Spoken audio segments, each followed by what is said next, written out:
Dr. Steve Chervin. I said it wrong again? Chervin. Yeah. Chervin, Yeah, right. Dr. Steve Chervin. Chervin, yeah. We have known each other for 3-4 years, I believe. We were on a panel at the One World Spiritual Center. Then you were kind enough to invite me to your beautiful synagogue where we were sitting.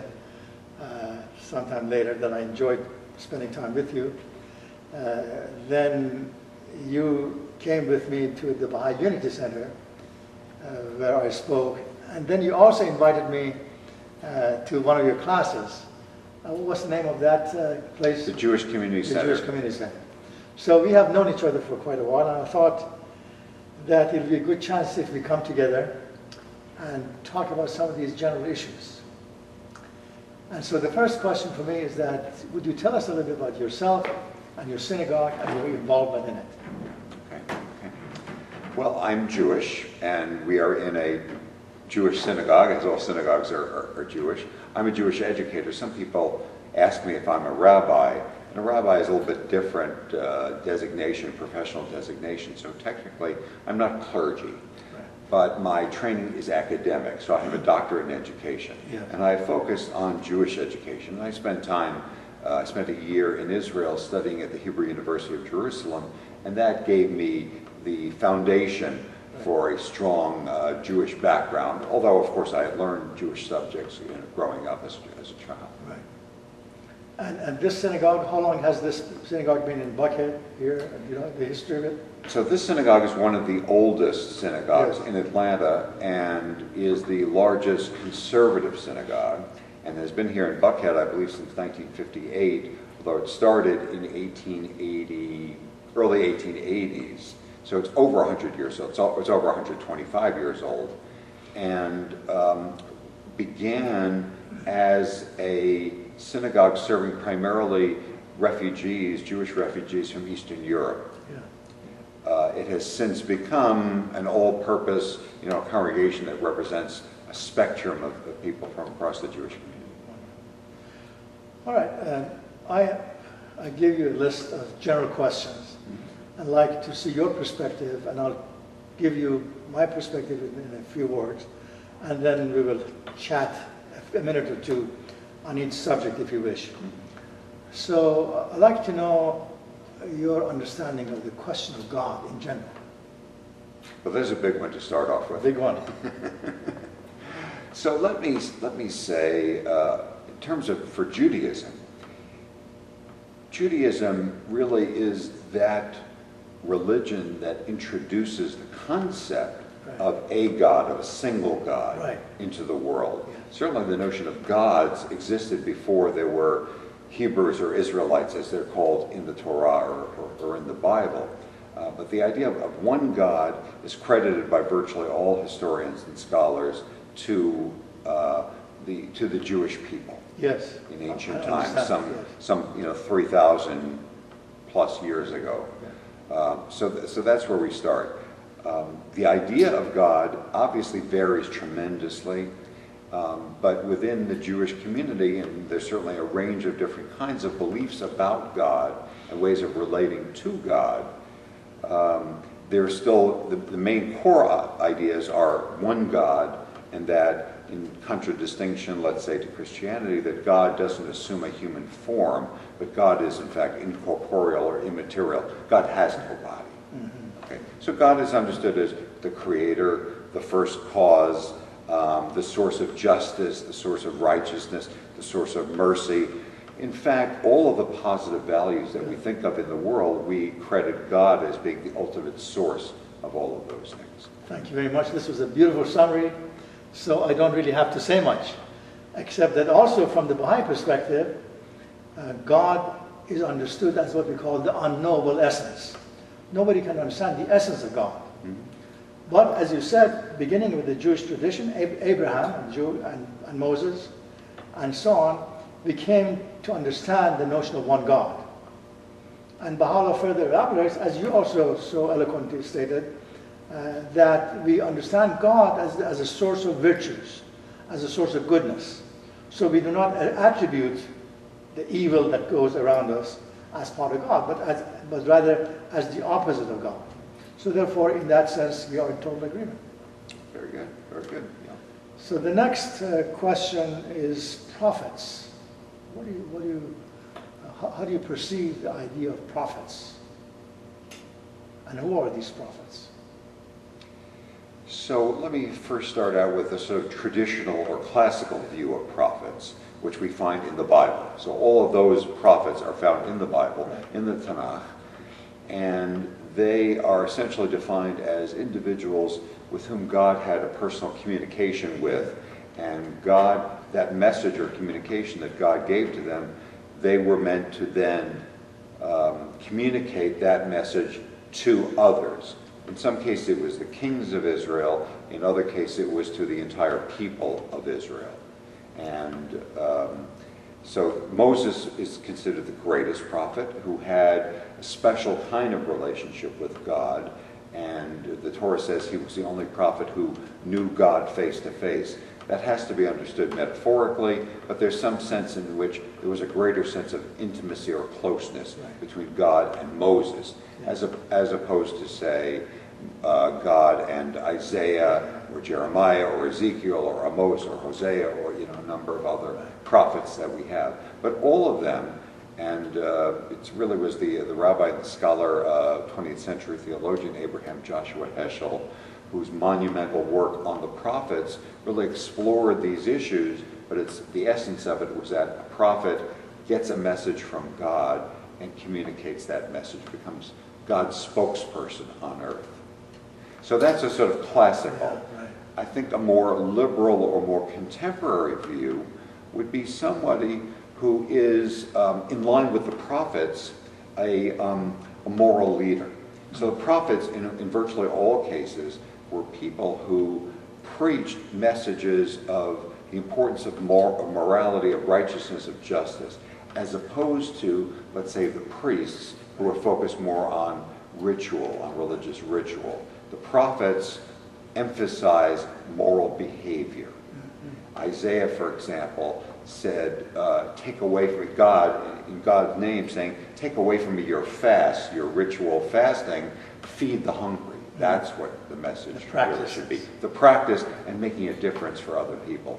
Today, I would say that it would not be surprising to hear Jews, and I myself might think of someone like Martin Luther King or a Mahatma Gandhi as being prophets in a sense, in a liberal sense, not the classical sense. I'm not sure that God had a personal communication with each one of them, but clearly these were men, and there were others who saw things and were leaders and who saw things into the future that needed to happen and worked and gave their lives in order to realize those dreams.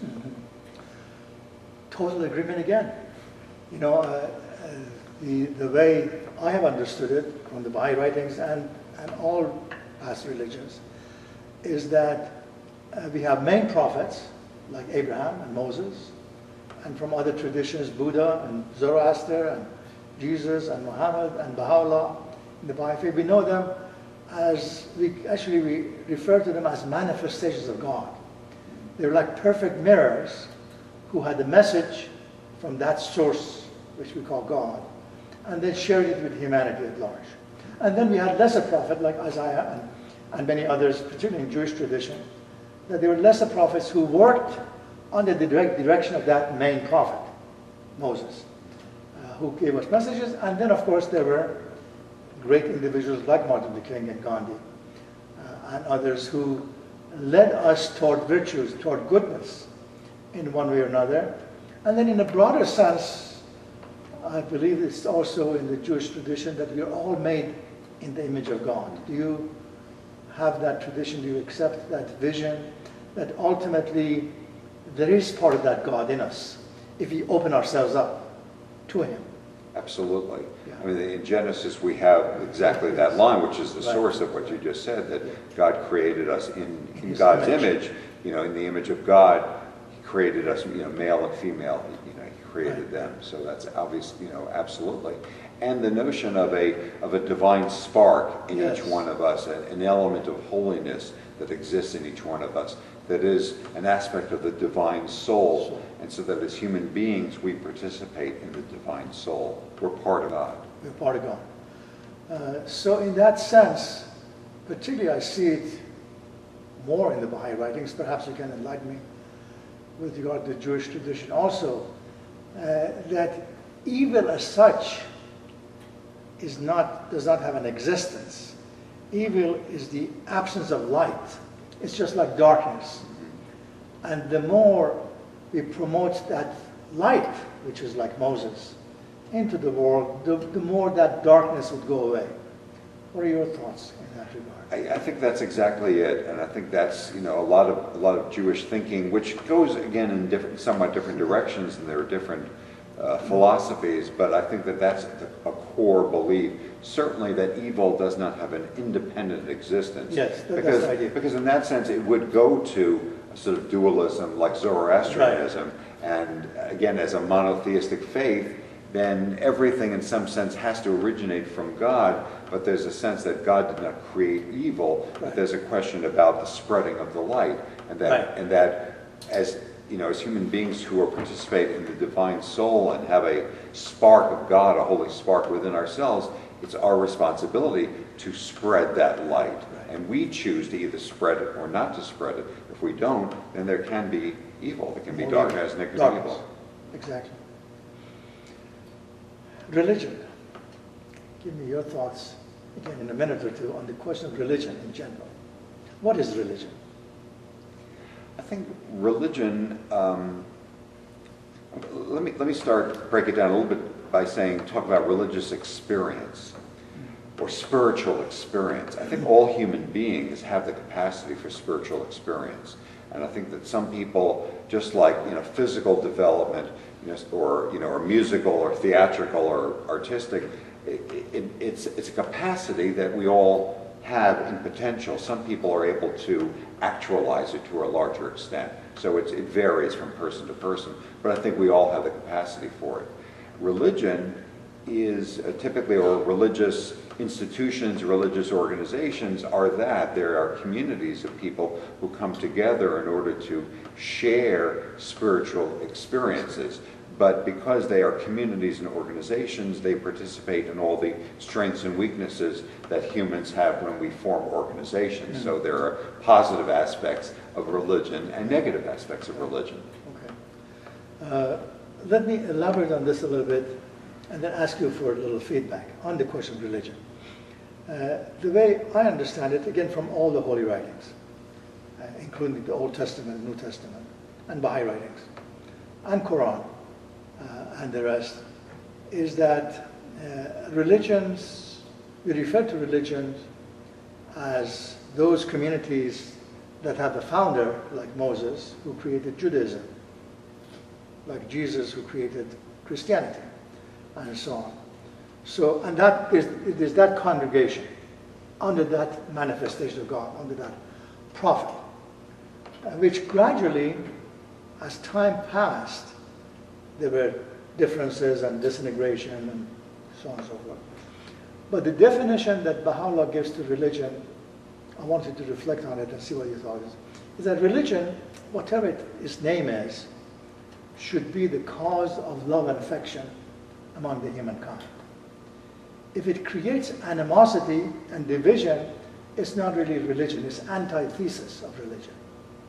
Any reflection, any thoughts? I would totally agree with that. I think that that's what we all at least give lip service to, but certainly you are right, and that's a good test. Good test. To take any religious organization and test it and say, does this orientation, philosophy, book, organization, group of people move towards greater peace, harmony, love, people working together, celebration, happiness, joy, all of those good things, and then we might say this is a healthy religious organization or book, etc., etc. But we know that there are others that may, work in the opposite direction, and then we have to say that they are anti-religious in some way, or if you want to say that they're not religion at all in the first place. Yeah, they're not religion in the first place. Or they have lost the religious truth.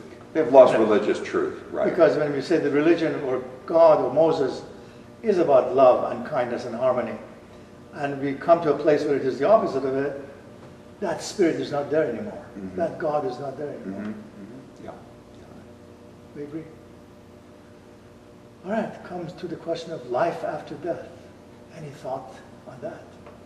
Well, I guess I can have all kinds of thoughts, but that's all they are, is thoughts. I can't Any thoughts, show and any also evidence. I can't show any any evidence, and also anything scripturally related on the question of life after death, or all of the above. Anything that comes to mind. Jewish tradition, I think, does not dwell on the sense of the afterlife as much as some other religions do, and puts more of its emphasis on the here and now, on this world. Yeah. So there's that notion. There have been times in Jewish history when there was greater awareness or appreciation or attention given to the afterlife, or as it's called in Hebrew, olam haba, the world to come. But I think that those times were in situations in which Jews were, in their here and now existence, were experiencing greater suffering and persecution, and as a way to look beyond and get beyond their immediate situation and suffering, that they looked to what was going to happen in the afterlife, and that there would be some sense of that they would be relieved of this suffering, and the afterlife they would be properly rewarded or compensated for the suffering that they had gone through. Today, I would say that most Jews, again, probably don't think about the afterlife a whole lot for themselves personally. Certainly, we are dedicated to remembering people who have passed on, and we have regular memorial services for those people, communally as a congregation and individually on the anniversary of the memorial, of people's deaths. We remember, we observe, we say prayers, blessings, we visit their graves, etc., etc. But it's more to derive inspiration from them. Along the same line, let me just pose these thoughts and then see what you think. I also believe that while we're on this earth, we have to do what we can to make this world better, and do not dwell on what's going to happen afterwards.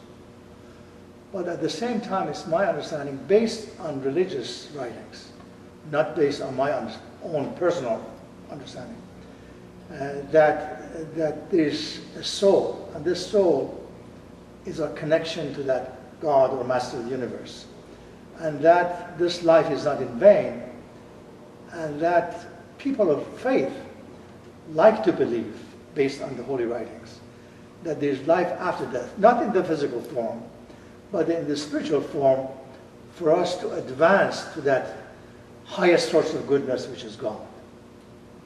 Any thoughts or any reflection from your reading of the Bible? It's possible. It's certainly possible. Again, the Bible, the Scripture doesn't focus.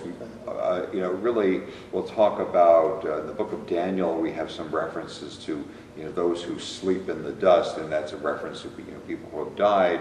And that they will have rise to eternal life. But I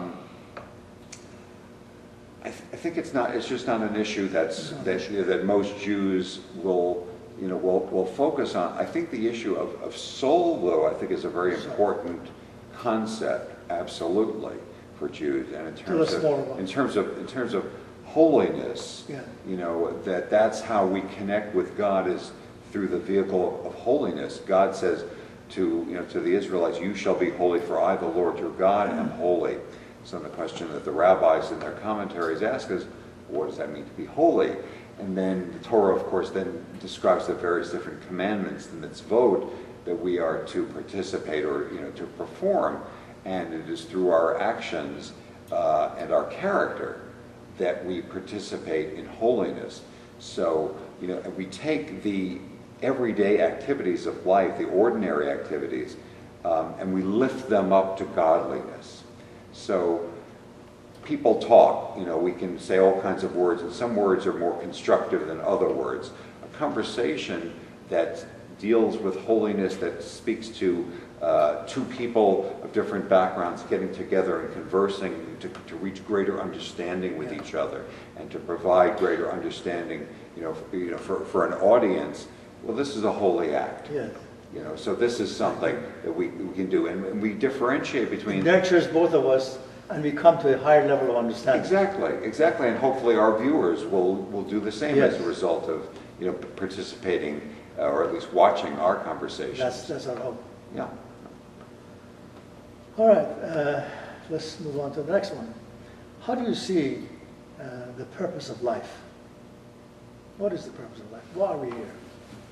Well, within the Jewish tradition, I'm a practitioner of a particular strand in Jewish tradition known as Mussar, M-U-S-S-A-R, which essentially focuses on spiritual character development, development of certain virtues. And over the centuries, rabbis, scholars, teachers have identified a number of core virtues. And so the Mussar answer, which would be the answer that I would give to your question, is our purpose in life is to refine our character. Wonderful. That's what our focus is. And we are learning ways to allow the light of our divine soul to be spread out into the world, with the people we interact with, the environment, et cetera, et cetera. Yeah. That is our purpose. Wonderful. Well, along the same line, Baha'u'llah says that the purpose of life is to know and to worship God. And by that is exactly what you're saying, which means develop our spiritual character. And when we do that, this means we're getting closer to God. Mm-hmm. And just to follow up on a point that you made earlier, the notion of man being created or people in the image of God, that the challenge for that, because that's not easy, but the challenge is to be able to look at someone else and to see the image of God in another human being. And of course, that's most difficult. It's easiest when it's someone who's your friend or someone who you already care about. If it's someone who you may disagree with, yes, or may in fact even be your enemy, dislike, can you see the image of God in that person's face? That's the real challenge. That's a challenge. That's a challenge. And when we say that man is made in the image of God, which means everyone, that is the challenge that we need to work on a daily basis. Mm-hmm. So then, again, in one sense, Baha'u'llah says that our job is to know and to worship God through this process of becoming holy. In our activities, actions, everything we do. And then he also says that the man, a human being, is a person who dedicates himself to the service of the entire humankind. So in that sense, he says that when we get beyond our clan and our family and our church and our synagogue, and look at the entire human beings and said, I'm here to serve you. Just like what Gandhi or Mother Teresa or these individuals, then we have really understood the meaning of life. What are your thoughts? I totally agree. I think it's very, very important that people have that sense of appreciation and commitment that they belong to the human race, whatever subgroups they may participate in. And that's part of our personal identity. Identity is made up of the various different groups that we participate or roles. I'm a member of the Chervin family. I'm a father. I'm a husband. I'm a brother. So we play different roles. I'm a friend, a colleague. But we have to move out in terms of our circles of awareness and responsibility, and not be limited by our family or our immediate contacts.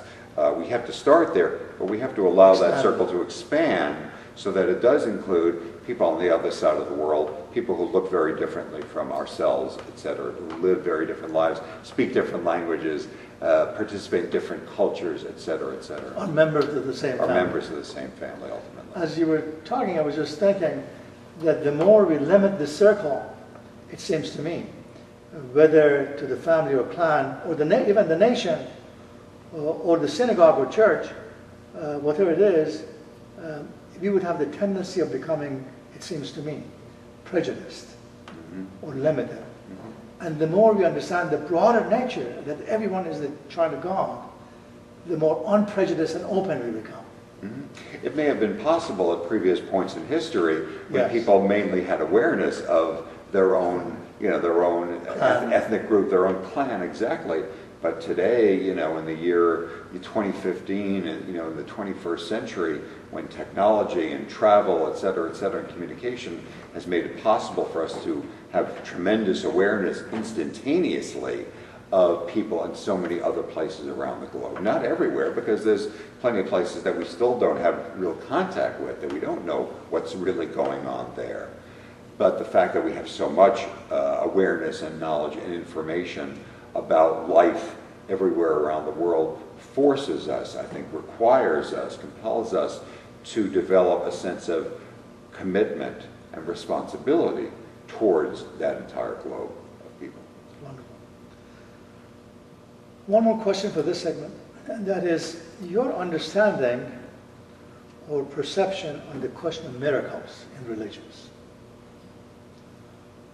Different people attribute different things to miracles, but the world was made in 6 days, and then God rested the 7th day, and so on and so forth.